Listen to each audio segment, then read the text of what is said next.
This movie tells a story about Brian, a Marine War veteran who faces mental and emotional challenges when he tries to reintegrate back into civilian life.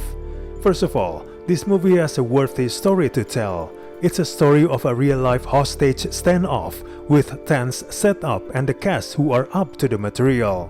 Unfortunately, the movie is perplexing and fails to sustain any kind of narrative momentum. The story is stuffed with larger themes that never fully materialize.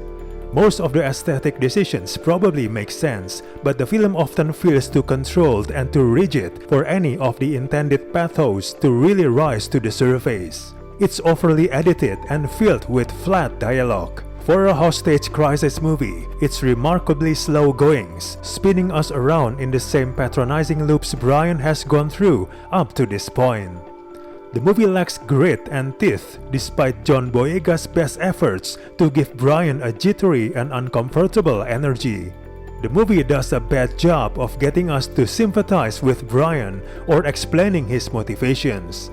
The way the movie tells Brian's story actually makes us feel further away from his plight than just reading about this tragedy. The unfurling of Brian's past is just factualizations of events loaded with superficial dialogue. The writing is mediocre, designed to squeeze cheap emotions instead of earning them by realistically finally telling the story that Brian so desperately wanted us to hear. The movie starts out with a bang, which is commendable, but the deeper it digs, the less treasure it finds and the more it loses sight of its surroundings. Once the movie widens in scope, a series of interrelated disconnects begin to emerge. The police and media arrive on scene, and though the film follows both Brian's interactions with them over the phone as well as their own points of view, its many transitions to events outside lose a sense of space and perspective. By hopping from perspective to perspective, we eventually lose Brian's story, turning what could be a deeper discussion of the desperate lives of black veterans into a surface-level summary.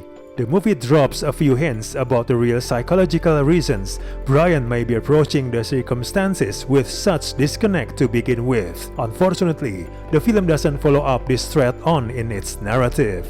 The movie itself eventually becomes disconnected from reality, a problem that becomes magnified when it comes time for the film to wrap things up and find something to say. Overall, this movie is a disappointment. We do not recommend this movie at all.